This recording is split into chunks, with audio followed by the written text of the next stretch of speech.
backwards. This is a phrase from Wiggins and McTighe that's become pretty popular, backward design. It begins by asking, what should your students be able to do, and what should they want to do? What should they have become motivated to do long after the program ends? Uh, I think about this as an example in terms of physical exercise. Uh, what was most important of my formal and informal physical education in school, and my things I was learning about exercise outside of school, is that at a certain point, around the time I was graduating from high school, I began to like exercising to some degree. Now, anybody who knows me knows I'm still kind of a scrawny nerd kind of guy, but still, I've been doing calisthenics, running, more recently, riding on a stationary bike, in part because I learned to like it. Um, and liking it makes it a little easier to practice it.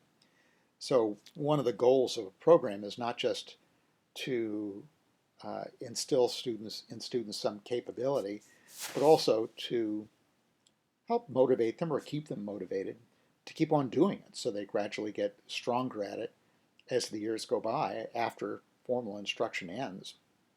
And this is a serious thing to mention because there's some research showing that in a variety of courses, particularly I think maybe more likely lower division courses, student motivation to keep on working at the topic actually decreases as they're being taught about the subject matter. So you start by saying, what should students be able to do um, and want to do long after the program ends? Second, given that as a goal, for this particular course that we're going to look at, what should they be able to do and want to do as a result of this particular course? And then once you've kind of focused on those capabilities, those particular areas where it's really important to have a deep and lasting understanding, what kinds of practice do you need?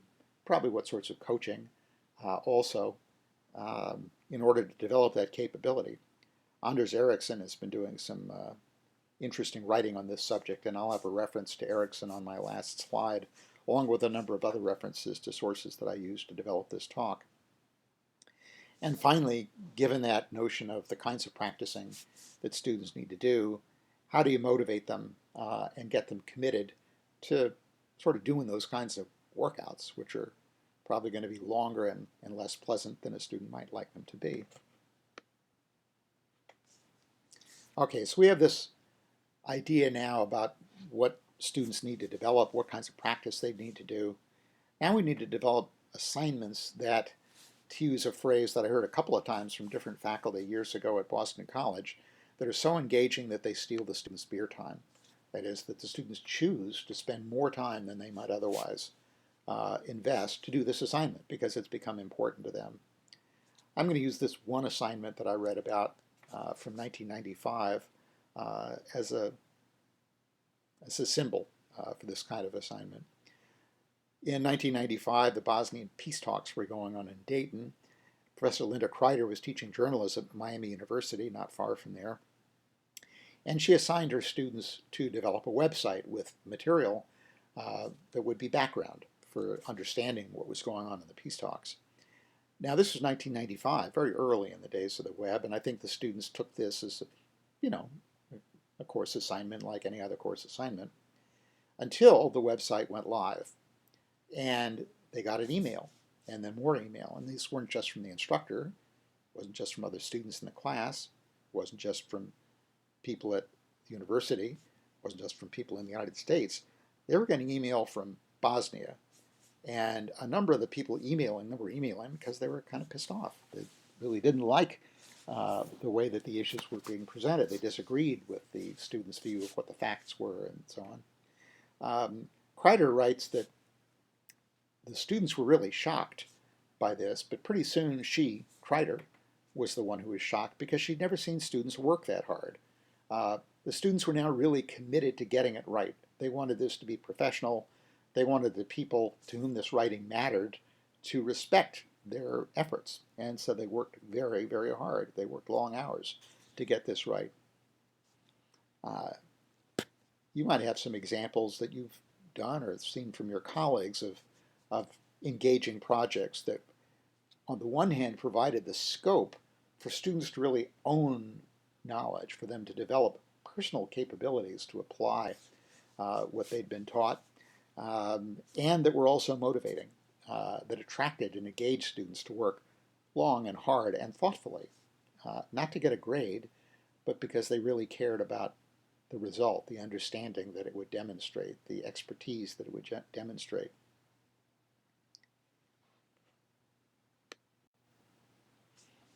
Okay, so we've redesigned the course. We have some idea of the capabilities that need to be developed.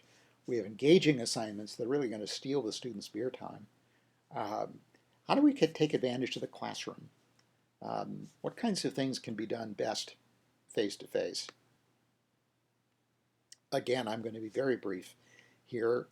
This is really just meant to outline a strategy, not to get into it in depth. But we certainly have a goal of helping students learn to think for themselves. That's going to require some coaching. You can't just tell them what to do or what to think, or they won't be developing that personal understanding.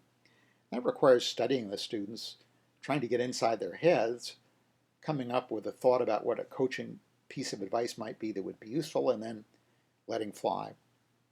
Just telling them and seeing if that does help them make progress really on their own. Jack Lochhead was a scholar of physics education who wrote a very interesting article. The reference is again on the last slide. A class of students were organized in pairs, each one doing the same physics task.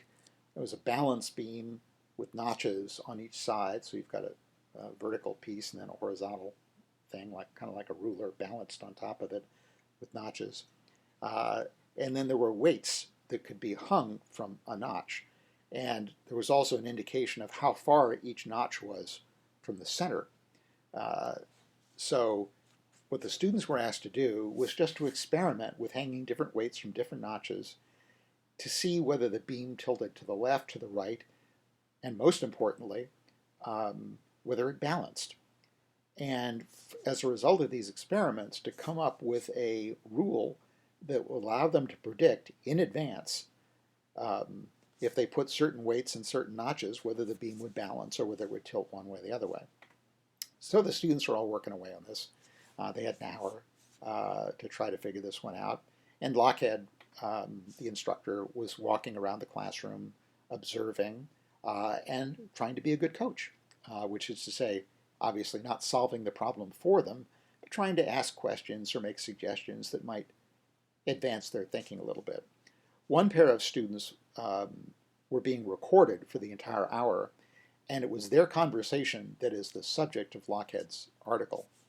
And the piece of the article I want to point out is the point at which Lochhead, about, as I recall, 40 minutes or so into the hour, comes walking by, watches them for a moment, makes a suggestion, and walks away to the next pair of students. The recording, says Lochhead, pretty clearly reveals that his advice set them back about 10 minutes. It took them 10 minutes to recover from his coaching before they then started making progress again and eventually solved the problem.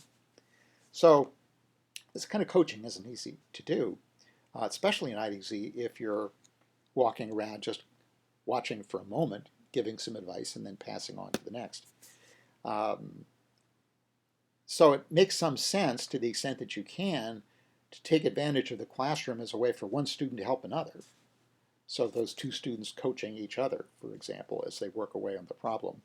And there are a variety of kinds of collaborative learning and peer instruction, some of which are described in Barclay's book, which is mentioned at the bottom of the slide there.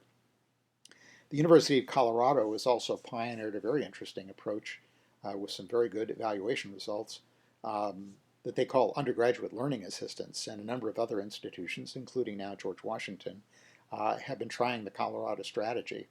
It involves taking students who've taken in this case, these are typically introductory level courses in science, technology, engineering, or mathematics. So they've already taken the course. They then take another course in basically how to be a coach and how to be a learning assistant, while simultaneously they are functioning in that role usually for pay, sometimes as volunteers, to help students in a later offering of that same lower division introductory course in a STEM field. So these students are really trained to be observers. They're trained in how to frame questions that can be provocative for the students in the intro course. They're trained in how to be good coaches. And the results are very encouraging, as I say. There's another strength of face-to-face instruction, which is to influence attitudes. An old friend of mine once said that a good instructor may be able to teach you what to think, but only a friend can teach you what to feel about that. You know, is this beautiful? Is this elegant? That sort of thing. How do you, what should you prefer to do? What's the right thing to do? What's not a good thing to do? This is something on this slide that I've come up with. I don't know if it's been tried anywhere, but I suggest it to you. And if you try it, I hope you'll get back to me and tell me how it worked.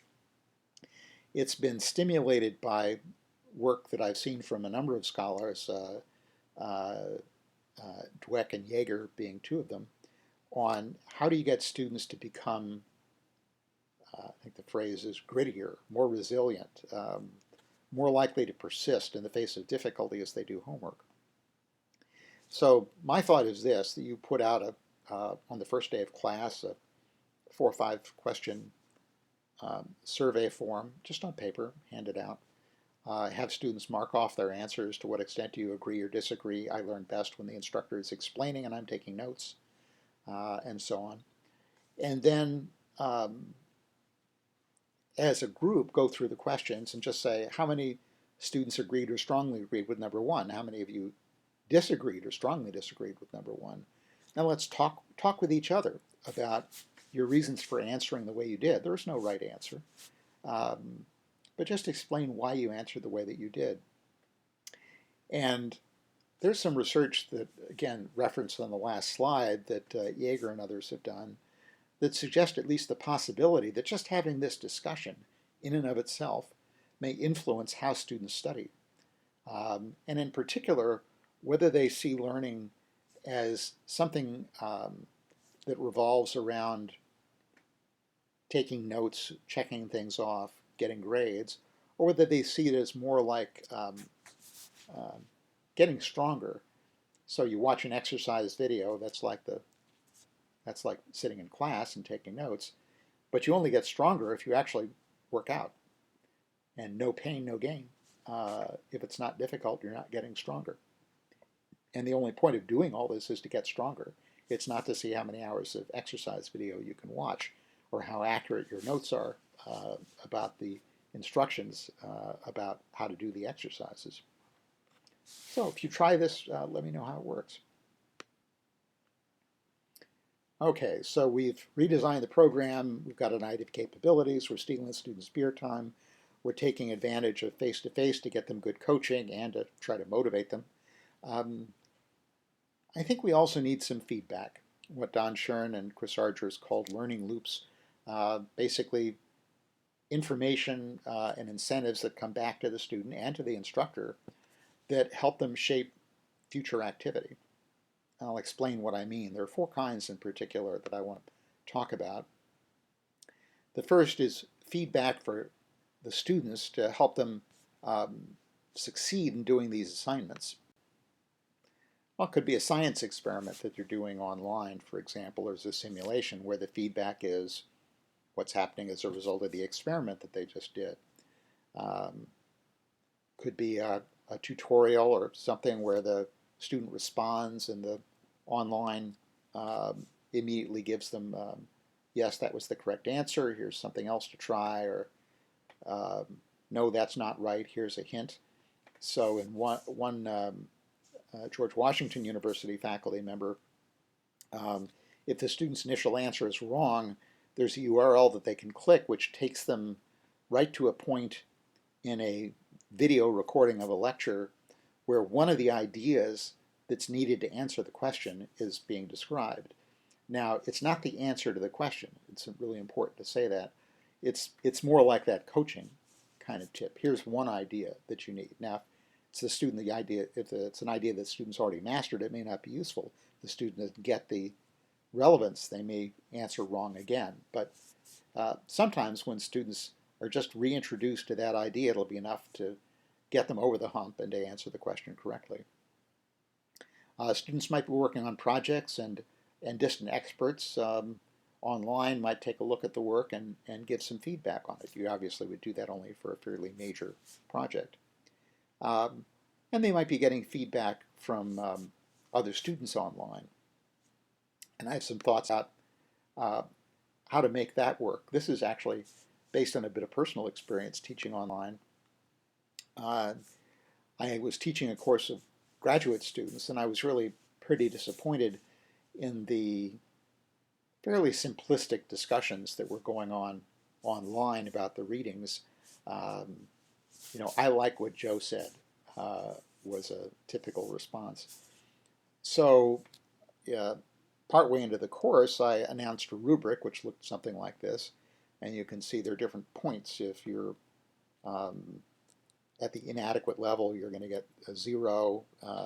Acceptable might be a 1 or a 2. The excels might be a 3. It's sort of arbitrary. But it makes it a little easier for me to grade quickly and say you've gotten a total of 5 points for your contributions this week, or you got 0 points for your contributions this week. And I didn't feel a need to grade every student every week, but I both showed them this rubric and I demonstrated its use. So I actually online would take a couple of comments and say this is how I made the decision to give these points. And although the points were only a minuscule part of the total grade, it had an amazing effect on the students' discussion. I thought to myself it was almost as though they'd all gotten 20 IQ points smarter, because suddenly their comments to each other were incisive, constructive, critical. It was altogether the kind of discussion I wanted. I just had to describe more clearly the nature of the conversation I wanted to see, and to give them these little reminders in the form of these points every once in a while that somebody was watching.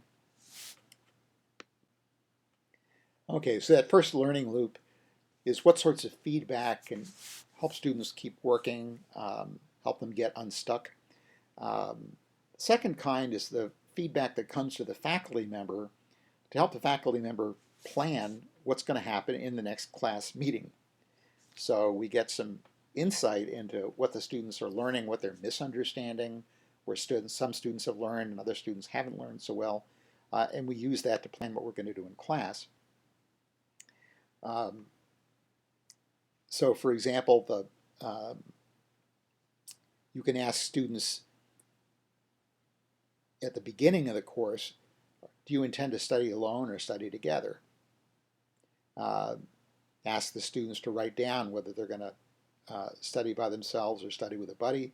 And then after talking with them about some of the advantages and disadvantages and what are good ways, productive ways to study with a buddy, make a bargain with them. They agree to study that the way they've signed up to do. So if they said they'd study together, they have to do that unless they tell you later that they're changing their minds. And you, as the instructor, report back on every homework assignment and every quiz the average grade of those students who studied together and the average grade of the students who studied alone. I heard about this over the years from a couple different faculty who had come up with this and were doing it. In each case, by the way, they reported that the students who studied together were getting better grades on homework and quizzes. But the really important thing is that students get a sense of what's working for them and what's not working for them. And then later on you can talk more with them about what's working and what's not. Here's something that applies even more directly to that issue of using feedback from what's going on online and homework to plan the next class. This comes from Stanford. I think it was around 1999 or so. Again, the reference is on the last slide. A course in human biology, which was taught by Donald Kennedy, the president emeritus of Stanford. Students were given multiple choice quizzes online once a week. Each of the options seemed a reasonable one, And in fact, you had to reason your way through material in order to pick the correct answer. It wasn't a matter simply of remembering something that you'd been taught. Um, One thing that was novel about this was that there was also a blank field where the student had space to explain and was required to explain why they had picked the answer that they had picked. What was their reasoning for picking that one? The section leader would see all these and would be able to see, for the students who'd picked, let's say that B was one of the wrong answers, all the reasoning that students had used to pick B, along with their names. So in addition to sending them individualized feedback from time to time online, the discussion section leader, often a graduate student, could use that insight to plan what was going to go on in the discussion section, including calling on students who had perhaps described their reasoning by typing some random keys, or calling on students who hadn't responded at all. My recollection, this is not in the article, not in the source material, but I do remember hearing this secondhand, that Kennedy said that grades had gone up in the course, and he felt that a major reason was that the clueless student had largely disappeared. It was just kind of embarrassing to not respond or to have something nonsensical. You had to at least try to come up with reasons for picking each answer. And the effort of just trying was beneficial. I suspect even beyond whether the student actually got the right answer or it simply made a serious attempt to get a right answer. Okay, the third kind of feedback, first one of course was for the students to help them work on the assignments, the second to plan the next class session. This third kind, also for the faculty member, is feedback that helps them improve the course the next time that they teach it. Pasadena City College, Jay Cho, a mathematician who was teaching developmental math, had a colleague, asked a colleague to interview one of his students as the student was doing one of Jay's homework assignments. The student was instructed to be thinking aloud, just saying what was going through his mind as he was working on the homework. This was being videoed, and the colleague's job, I don't think the colleague was even a mathematician, was simply to keep the student talking. Cho then studied the video afterwards and realized that the student was often getting stuck at a fairly early stage. They'd made some sort of a mistake or misunderstood something and couldn't get started again. And Cho realized he really hadn't done enough to teach students how to get unstuck when they encountered a problem in doing homework. So he altered the way he taught the course the next time. At the University of Pennsylvania, David Pope and Helen Anderson undertook an investigation about how to make undergraduate engineering labs better and at the same time cheaper to operate. And I won't go into detail on this one except to say that one thing they discovered was that if they taught the students to use the equipment online and they then had to pass an online test before being allowed to do the lab, not only did the lab go better because the students were spending the entire lab period actually doing research as opposed to learning how to use the equipment, but the breakage rate on the equipment went down because the students were in general actually better prepared to use the equipment by learning at their own pace online and having to pass a test than having everybody be briefed together on using the equipment and then turned loose as soon as possible so they would have as many minutes left as possible to actually do the research. At the University of Oregon, John Dorbolo, who was a philosophy instructor at the time, gave his students a list of all the assignments that term that they'd had. This was at the end of the semester. And he asked them to rate each assignment on how interesting and useful it had been for them personally. What he discovered to his dismay was that a substantial majority of students ranked every single assignment as useless and uninteresting.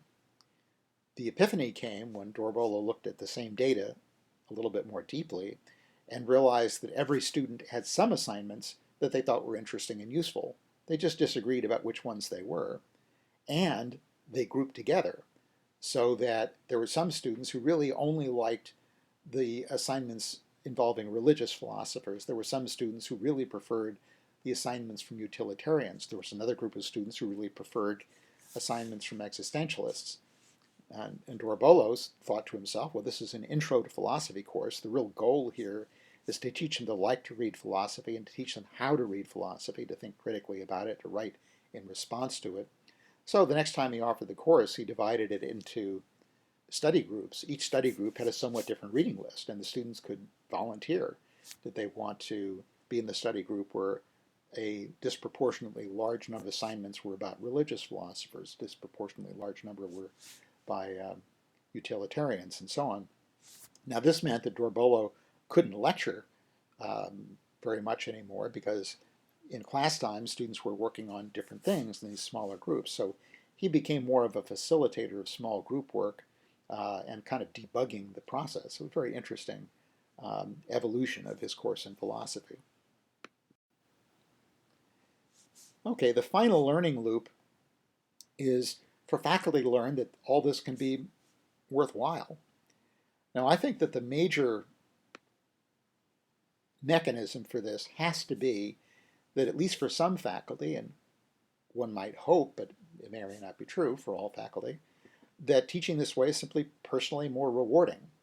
Uh, Someone once said to me, you teach to see the light in the student's eyes. Well, if you teach these ways and students are coming to class more prepared and are able to do more ambitious things, maybe you see that light more often. If you're collaborating with colleagues and get a better sense of, because the whole program has been sort of redesigned backwards so that together you're getting a sense of our students really getting to be better as critical thinkers or designers or composers, critics.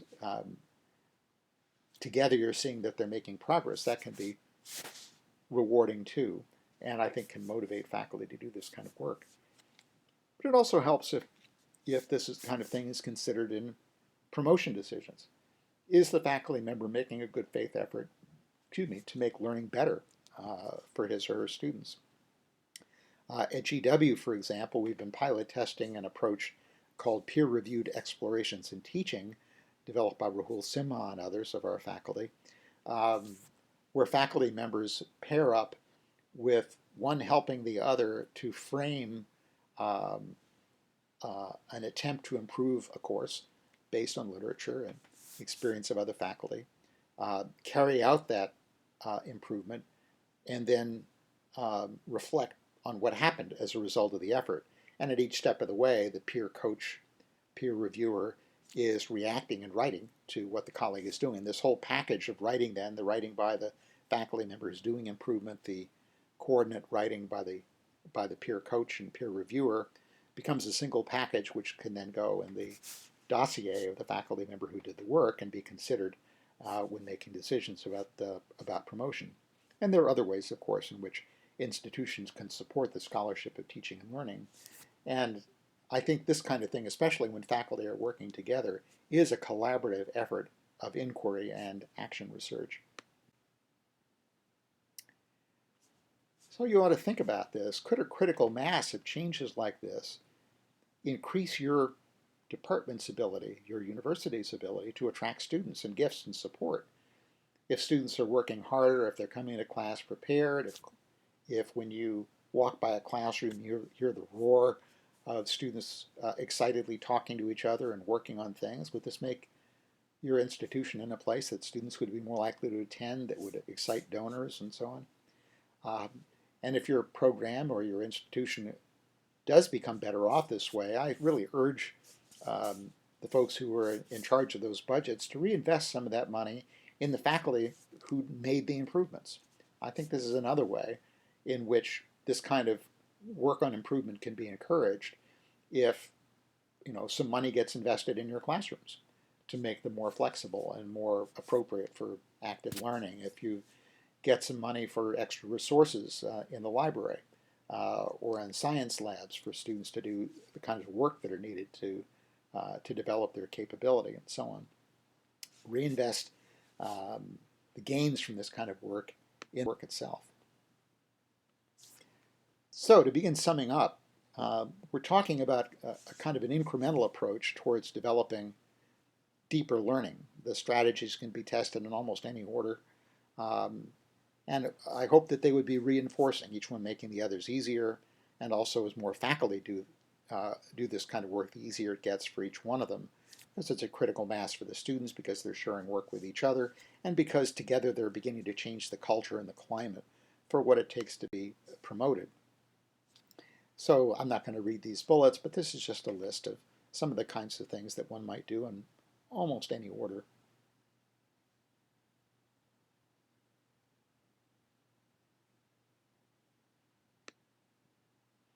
And here again, we've got the summary and the references. And of course, you can pause at any time if you want to copy some things down, but I'm just going to conclude by showing you my email address, and please do get in touch if there's something you'd like to talk about. Thanks very much.